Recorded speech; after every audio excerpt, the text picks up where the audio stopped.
Pablo Escobar has been identified by American authorities as Colombia's leading exporter of cocaine. The Escobar family has reportedly amassed nearly $2 billion. The night of August 18, 1989, changed Colombia forever. Luis Carlos Galen, a charismatic presidential candidate who had built his campaign on a single, uncompromising promise to dismantle the drug cartels and restore the rule of law, stepped onto a stage in Soacha, a working-class town outside Bogotá. Thousands had gathered to hear him speak, their hopes pinned on a man brave enough to name the narcos destroying their country. As Galen raised his hand to wave to the crowd, gunmen opened fire. 3 bullets struck him, and within minutes, one of Colombia's brightest political lights was extinguished. The assassination wasn't just murder, it was a message written in blood, a declaration that the cartels were untouchable, that any president who dared challenge their empire would face consequences beyond imagination. But Galen's death didn't end the fight. Instead, it ignited a decades-long war between Latin American presidents and the most powerful criminal organizations the world has ever known.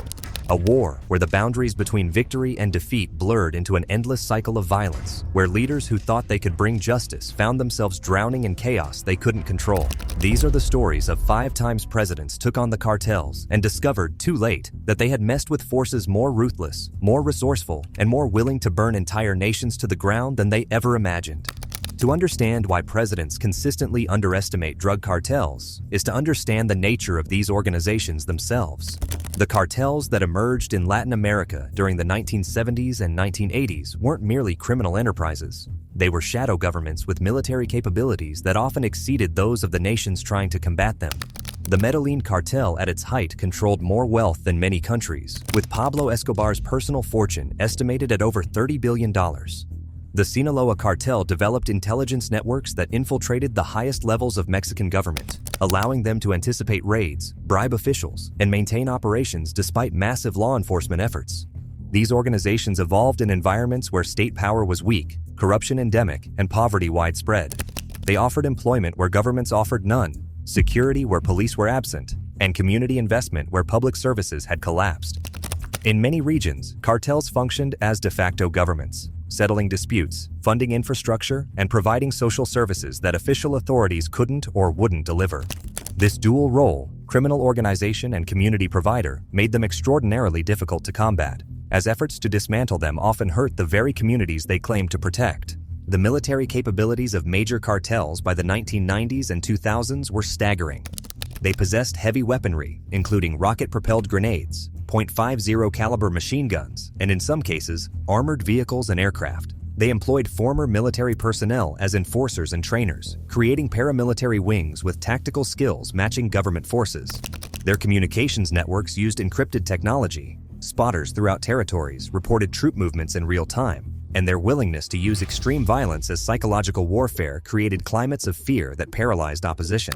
Presidents entering office with promises to defeat these organizations often failed to grasp the complexity of what they faced. Cartels weren't armies that could be defeated in conventional battles. They were Hydra-like networks that adapted, fragmented, and reconstituted themselves in response to pressure. They had no rules of engagement, no concern for civilian casualties, and no qualms about targeting politicians, judges, journalists, and their families. Most critically, they operated with a crucial advantage. While governments had to consider public opinion, international relations, and legal constraints, cartels operated in a moral void where the only consideration was power and profit.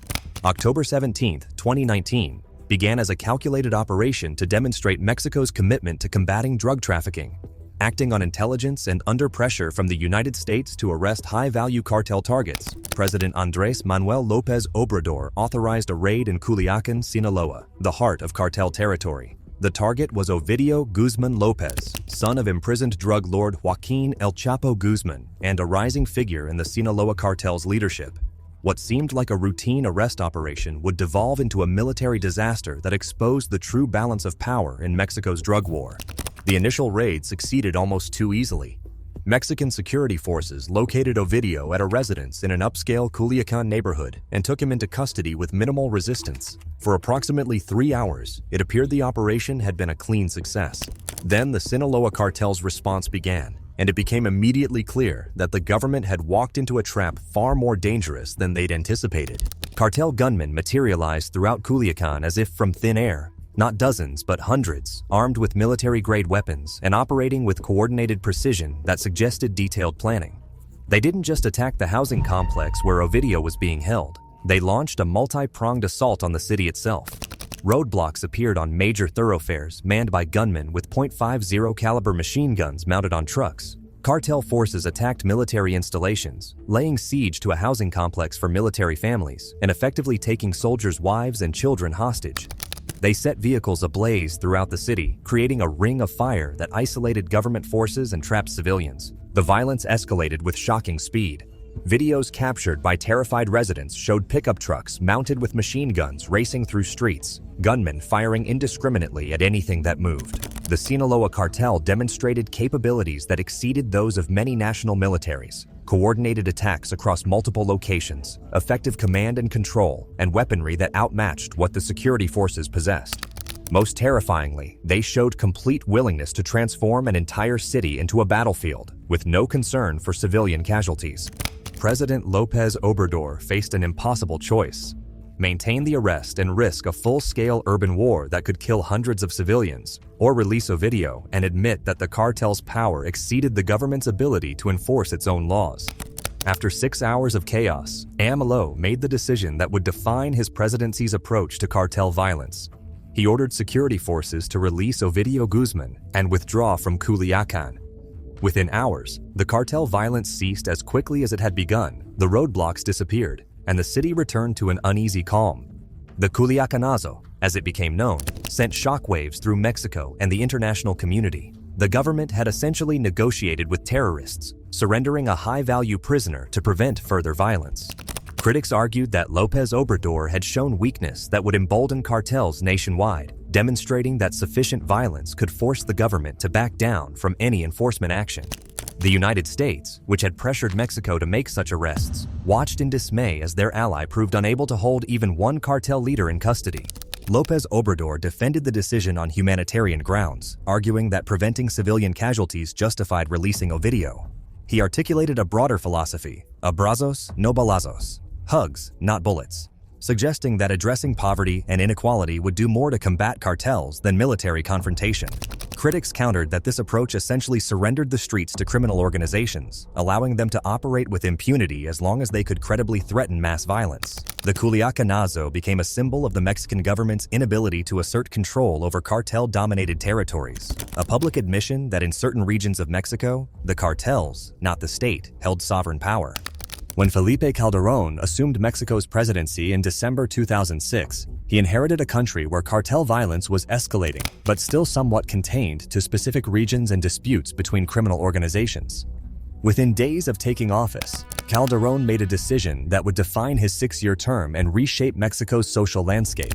He declared war on the cartels. Operation Michoacán, launched just 11 days into his presidency, deployed 6,500 federal troops and police to the state of Michoacán to combat the local cartels that had effectively displaced state authority in many areas. Calderón's strategy was straightforward and, in theory, sound. Use overwhelming military force to reclaim cartel-controlled territory, arrest or kill cartel leadership, and disrupt the organization sufficiently that they couldn't maintain operations. The military would do what civilian police forces, corrupted and outgunned, could not: impose state authority through superior firepower and discipline. International observers, particularly in the United States, praised Calderón's willingness to confront the cartels head-on, rather than accepting their presence as an unfortunate reality of Mexican life. The cartel's response proved that Calderón had fundamentally misunderstood the nature of his enemy. Rather than retreat or surrender in the face of military pressure, the cartels escalated their violence to levels that shocked even seasoned observers of Mexico's drug war. They didn't just fight the military, they launched a campaign of terror designed to demonstrate that the government couldn't protect anyone, anywhere. Bodies appeared hanging from bridges, decapitated corpses were dumped in public squares, and mass graves were discovered containing dozens or hundreds of victims.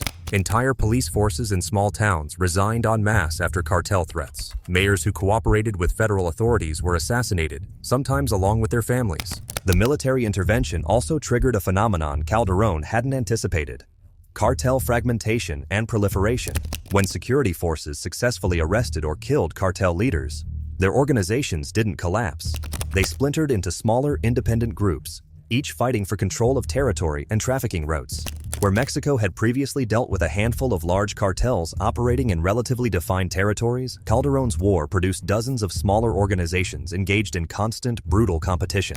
This fragmentation actually increased violence, as these groups lacked the stability and territorial control of the larger cartels and compensated with extreme brutality. Cities that had been relatively peaceful became war zones. Ciudad Juárez, once a thriving border city, experienced over 10,000 murders between 2008 and 2012, becoming one of the most dangerous cities on earth. Monterrey, Mexico's industrial and economic powerhouse, saw violence explode as cartels fought for control of its strategic location and wealthy population. The violence wasn't just cartel on cartel or cartel on government. It increasingly targeted civilians, with kidnappings, extortion, and robbery becoming epidemic as cartel finances were squeezed by law enforcement and they sought alternative revenue sources. By the end of Calderón's term in 2012, the death toll from his drug war exceeded 80,000, with some estimates reaching as high as 100,000. Tens of thousands more had disappeared, their fates unknown. The Mexican military, deployed in a law enforcement role for which it wasn't trained, faced accusations of human rights abuses, extrajudicial killings, and corruption. The cartels had proven that they couldn't be defeated through military force alone. They adapted, evolved, and became in some ways more dangerous as they fragmented into smaller, more desperate groups. Calderón left office defending his decision to confront the cartels, arguing that the alternative, allowing them to consolidate power unchallenged, would have been worse. Critics argued that his militarized approach had transformed a serious but manageable security problem into a humanitarian crisis that destabilized the entire nation. The debate continues, but the human cost of Calderón's war was undeniable. He had messed with the cartels, and tens of thousands of Mexicans paid the price. Cesar Gaviria assumed Colombia's presidency in August 1990, knowing that his predecessor, the man he had worked for as campaign manager, had been murdered by the very forces he would now have to confront. Luis Carlos Galen's assassination 15 months earlier had been carried out on orders from Pablo Escobar, the most powerful drug lord in history, who viewed Galen's campaign promises to strengthen extradition laws and crack down on narco-trafficking as existential threats to his empire. Gaviria inherited a Colombia that was, in many ways, a failed state. The Medellin cartel didn't just traffic drugs. It controlled vast territories, funded political campaigns, operated its own military force, and had successfully corrupted large portions of the police, judiciary, and government. Escobar's wealth was so vast that he had offered to pay off Colombia's entire national debt in exchange for immunity from prosecution. When that offer was rejected, he responded with a campaign of terrorism that included bombings of commercial aircraft, government buildings, and shopping districts. His philosophy was simple and brutal: plata o plomo, silver or lead, bribes or bullets. Everyone had to choose. Gaviria's approach combined negotiation and confrontation in ways that remain controversial decades later. Under intense pressure from bombing campaigns that killed hundreds of civilians, he offered Escobar a deal: surrender, face justice in Colombia rather than risk extradition to the United States, and serve time in a prison of Escobar's own design. The arrangement was extraordinary. Escobar would be imprisoned at La Catedral, a facility he essentially built and controlled, where he could continue managing his organization while technically serving a sentence. The arrangement held for just over a year before collapsing in July 1992. When authorities learned that Escobar had murdered associates inside La Catedral and was continuing to run his empire from prison, they moved to transfer him to a real facility. Escobar escaped, walking out of his luxury prison and disappearing into Colombia's mountains, making Gaviria's government look foolish and weak on the international stage. What followed was a 16-month manhunt that consumed Colombia's security forces and attracted massive support from the United States, which deployed special operations forces and provided intelligence assets to track Escobar. The Search Block, a special Colombian police unit dedicated to hunting Escobar, received help from an unlikely source: Los Pepes, people persecuted by Pablo Escobar, a vigilante group that included rival cartel members, former Escobar associates who had turned against him, and paramilitaries. Los Pepes waged their own brutal campaign against Escobar's organization, murdering his associates and family members and destroying his properties. On December 2, 1993, Colombian forces finally cornered Escobar in a middle-class Medellin neighborhood. In a brief shootout on a rooftop, the man who had terrorized a nation for over a decade was killed. The photograph of his bullet-riddled body became iconic, symbolizing the end of the Medellin cartel's reign of terror. For Gaviria, it represented vindication of his approach and the culmination of a war that had consumed his presidency. Yet the victory was hollow in many ways. The violence Escobar unleashed had killed thousands, including hundreds of police officers, judges, journalists, and politicians. The campaign against him had required cooperation with vigilante groups whose human rights abuses rivaled those of the cartels themselves. Most significantly, Escobar's death didn't end Colombia's drug trafficking problem. It simply cleared space for other organizations, particularly the Cali Cartel, which had actually assisted in hunting Escobar and would soon dominate the cocaine trade. Years later, Gaviria would express regrets about the war against Escobar, particularly the human cost and the methods required to achieve victory. He had taken on the most powerful criminal in the world and eventually won, but the price had been staggering. Colombia was left traumatized, its institutions weakened, and its drug trafficking problem fundamentally unchanged. The cartels had shown that they could fight governments to a standstill, and that defeating them required tactics that pushed democratic societies to their moral limits. Enrique Peña Nieto entered Mexico's presidency in 2012, promising a new approach to the cartel violence that had consumed his predecessor's administration. Rather than Calderón's military confrontation, Peña Nieto emphasized reducing violence through improved intelligence, targeted arrests of cartel leadership, and focusing on crimes affecting ordinary citizens like kidnapping and extortion rather than drug trafficking per se. The strategy aimed to lower the death toll while avoiding the appearance of waging war against the cartels. For his first 2 years, the strategy appeared to work. Violent statistics declined from the peaks of Calderón's term, and Peña Nieto's government scored a major success in February 2014 with the arrest of Joaquín El Chapo Guzmán, the legendary leader of the Sinaloa cartel, who had previously escaped from a maximum security prison in 2001. El Chapo's capture was hailed internationally as evidence that Mexico was finally getting control of its cartel problem.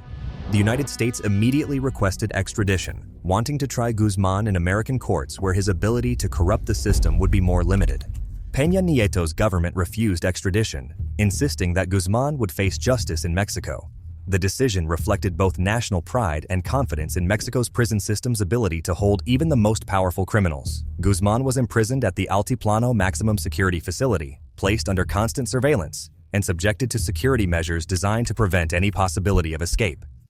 On July 11, 2015, those measures proved catastrophically inadequate.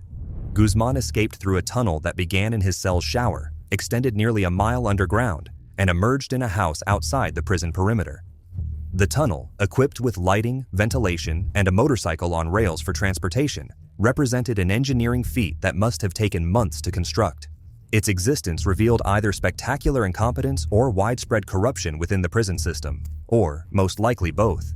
The escape humiliated Peña Nieto's government on the international stage. The president, who had refused extradition, confident that Mexico could hold its most notorious prisoner, had been proven disastrously wrong. The United States was furious, having warned that Guzmán would escape if not extradited. Mexican citizens, already cynical about government corruption, saw confirmation of their darkest suspicions. The cartels had so thoroughly infiltrated state institutions that not even maximum security prisons could contain their leaders. Guzmán remained free for 6 months before being recaptured in January 2016. This time, facing overwhelming pressure and having lost all credibility on the issue, Peña Nieto approved extradition. El Chapo was sent to the United States, where he was eventually convicted and sentenced to life imprisonment. But the damage to Peña Nieto's reputation and Mexico's international standing was irreversible.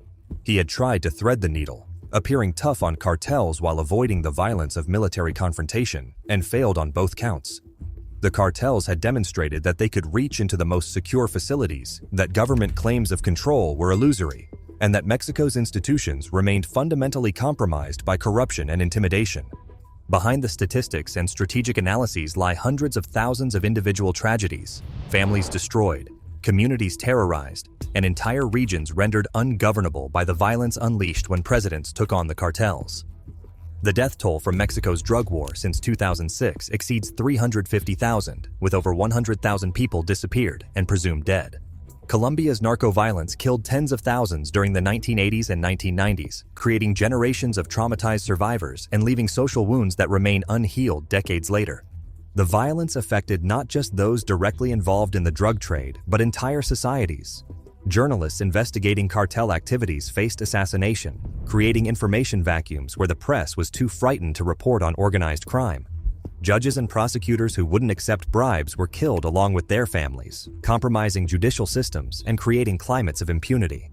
Small business owners faced extortion demands backed by credible threats of violence, forcing many to close their businesses or flee. Teachers, doctors, and other professionals left regions dominated by cartels, creating brain drains that further destabilized these areas. The psychological toll was immeasurable. Children grew up in communities where violence was routine, where bodies appeared in streets, where gunfire interrupted daily life. Entire generations came of age knowing that law enforcement couldn't protect them, that government authority was a fiction, and that the cartels, not the state, held real power. The social fabric in affected regions frayed to the breaking point, with trust breaking down, civic institutions collapsing, and communities fragmenting under the strain of constant fear. The decades-long confrontation between Latin American presidents and drug cartels has produced painful lessons about the limits of state power and the difficulty of combating criminal organizations that operate without moral constraints. Military force alone cannot defeat cartels that can fragment, adapt, and reconstitute themselves in response to pressure. Arrests of cartel leaders often produce temporary victories that give way to increased violence as subordinates fight for succession and rival organizations move into contested territories. Corruption remains the cartel's greatest weapon and government's greatest vulnerability. As long as officials at every level can be bought or intimidated, enforcement efforts will be compromised and cartel operations will continue. The amounts of money involved in drug trafficking are so vast that they can corrupt entire institutions, from local police forces to national governments. Breaking these corruption networks requires systemic reforms that most governments have proven unable or unwilling to implement. The 5 presidents profiled here, López Obrador, Calderón, Gaviria, Peña Nieto, and countless others who have fought similar battles, all learned that taking on the cartels exacts costs that extend far beyond their political careers. They unleashed violence that killed tens of thousands, destabilized their nations, and in many cases failed to achieve lasting victories against the organizations they targeted. They messed with the wrong cartels not because they were wrong to try, but because the cartels had become forces that could match and often exceed state power. Criminal empires that had evolved beyond the capacity of any single president to defeat. The war continues, the bodies accumulate, and the fundamental dynamics that created the cartels, demand for drugs, poverty, corruption, weak institutions, remain largely unaddressed, ensuring that future presidents will face similar choices and similar consequences when they decide to take on the most powerful criminal organizations the world has ever known.